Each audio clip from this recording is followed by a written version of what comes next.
Of machine important topic है और ये एग्जाम में कई बार पूछा जाता है। ठीक है, लॉ ऑफ मशीन क्या है?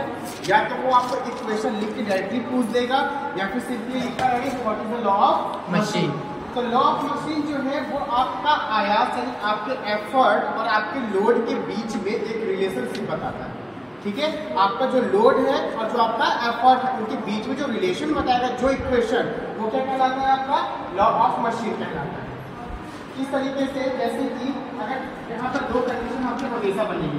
पहला कंडीशन बनेगा आपका आइडियल मशीन का और दूसरा कंडीशन बनेगा आपका एक्चुअल मशीन का। जब आइडियल मशीन की बात होती है तो उसका जो ग्राफ जाता है वो सीधा जाता है। हम इसके एक्स एक्सिस पर W लेते हैं, ये लोड, और वाई एक्सिस पर क्या लिया हमने? Effort P। तो ये आपका जो O से लेकर के A तक जो आपका आया ये लाइन का कहलाएगा आपका लॉ ऑफ मशीन को शो करेगा, स्ट्रेट करेगा। मतलब कि अलग अलग लोड के लिए अगर हम अलग अलग एफर्ट लगाएं तो आपका क्या होगा? एक सीधी रेखा प्राप्त होगी, एक सरल स्ट्रेट लाइन क्या होगी आपको मिलेगी। वही क्या आपका मशीन लॉ को शो करेगी। ये इसकी कंडीशन है आपकी आइडियल मशीन। लेकिन जब एक्चुअल में आते हैं तो एक्चुअल में क्या होता है? आपको कुछ ना कुछ घर्षण का लॉस होता है, फ्रिक्शनल लॉसेस होते हैं आपके। तो ये जो पॉइंट यहाँ पर O है, यहाँ पर ये W और ये आपका P है, तो ये O से A तक शिफ्ट हो जाता है।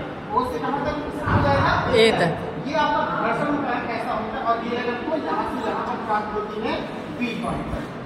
ठीक है, जब पर हानि होगी तो ये लाइन क्या हो जाएगी? बढ़ती जाएगी। तो यहाँ से यहाँ तक की पॉइंट को हम बोलेंगे C। अब एजम्पशंस लेते हैं कि है क्या क्या। P आपका क्या है? एफर्ट। W क्या है आपका? लोड।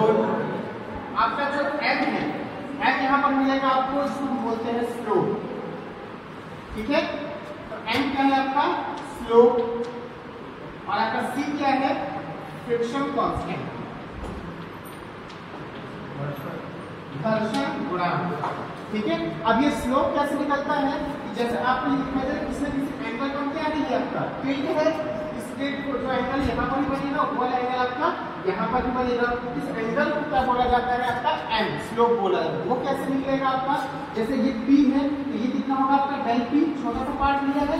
ये W क्या होगा आपका? Del W। यानी ये स्लोप को निकाल सकता हूँ del P by del W से निकाल सकता हूँ। tan थीटा निकाल दूंगा, आ जाएगा लंब बटे आधार निकल जाएगा आपका, थीटा निकल के आ जाएगा। तो यहाँ से आपका स्लोप फाइंड हो जाएगा, यहाँ से आपका फ्रिक्शन कांस्टेंट फाइंड हो जाएगा। आपका आइडियल कंडीशन ऑब्जेक्टिव में इस तरीके से पूछ सकता है। इस वाले कंडीशन में देखो C दिखाई दे रहा है, यहाँ पर C दिखाई नहीं देगा। तो आइडियल कंडीशन में C इज इक्वल टू 0 होता है और आपके एक्चुअल कंडीशन में उससे कुछ ना कुछ वैल्यू आपकी होगी। है क्या ये मशीन का लॉ? इसने ये बताया कि जब आप लोड और एफर्ट, ठीक है, लोड और एफर्ट, अलग अलग लोड के लिए अलग अलग एफर्ट लगाना पड़ेगा। आपके सामने अगर मैं सिंपल किसी मशीन का यूज ना करूं, मैं यहाँ पर 2 किलो रख दूं, जब 2 किलो का वजन उठाओगे तो आपको जो एफर्ट लगाना पड़ा है, अगली बार जब मैं 5 किलो दूंगा तो आपको क्या करना पड़ेगा? ज्यादा लगाना पड़ेगा। इस तरीके से वैल्यू बढ़ती है। जैसे यहाँ पर मान लो यहाँ पर पहले हमारा लोड था, एफर्ट मेरे को कितना लगाना पड़ा, ये पॉइंट मिला, मैंने लोड बढ़ा दिया, यहाँ पर एफर्ट भी कितना लगाना पड़ेगा मुझे? ज्यादा। इस तरीके से हम बढ़ाते गए, ये क्या होता जा रहा है? बढ़ता जा रहा है। तो ये सारे पॉइंट्स को जब आपस में आप मिलाओगे तो आपको क्या मिलेगी? ये स्ट्रेट लाइन मिलेगी। ठीक है, और हमको पता है कि सरल रेखा का समीकरण क्या होता है? y बराबर mx प्लस c। यही होता है सरल रेखा का समीकरण, स्ट्रेट लाइन का इक्वेशन यही होता है ना, y is equal to mx plus c। अब y पे देखो हमने क्या लिया है? p। तो मैं y के नीचे क्या लिखूंगा? p। यहाँ पर आया m और x में क्या लिया हमने? w। यहाँ पर क्या लिखूंगा? w plus c। यही है आपका मशीन लॉ का इक्वेशन।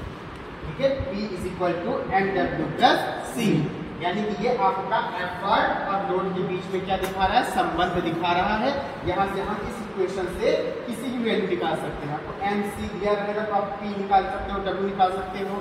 मतलब 3 क्वांटिटी दी रहेगी तो चौथी क्वांटिटी आप आसानी से फाइंड आउट कर सकते हैं।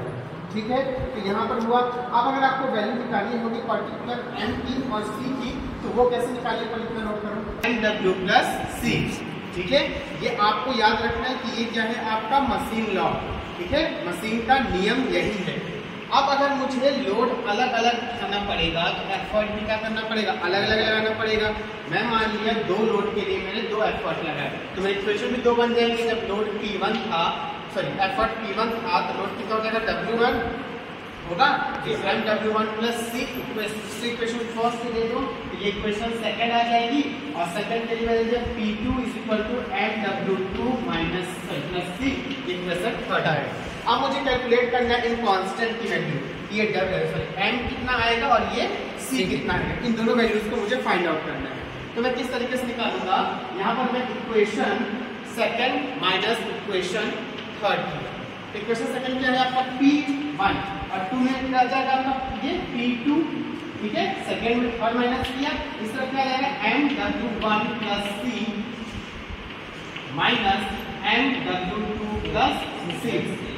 अब यहाँ पर आएगा P1 minus P2 is equal to MW1 plus C, ये माइनस का मतलब अंदर तो माइनस का MW2 और प्लस माइनस माइनस का C, plus C minus C cancel हो गए आपके, तो यहाँ पर बचा P1 minus P2 is equal to MW1 minus MW2, यहाँ पर दोनों में क्या कॉमन निकला है M, तो P1 minus P2 is equal to MW1 minus W2, मैंने M कॉमन ले लिया, अब इसे मल्टीप्लाई में कराएंगे क्या हो जाएगा ये डिवाइड, तो M is equal to P1 minus P2 upon W1 minus W2, तो इससे हम M की वैल्यू फाइंड आउट कर सकते हैं।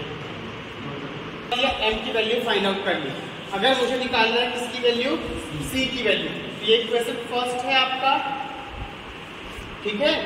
तो अब क्या करेंगे हम इन वैल्यूज को यहाँ पर पुट कर दो, तो इसको इक्वेशन फर्स्ट में पुट कर दो, M की value put value of M in equation first, तो फर्स्ट इक्वेशन क्या क्या है, P is equal to MW plus C, मैंने यहाँ P लिखा माइनस M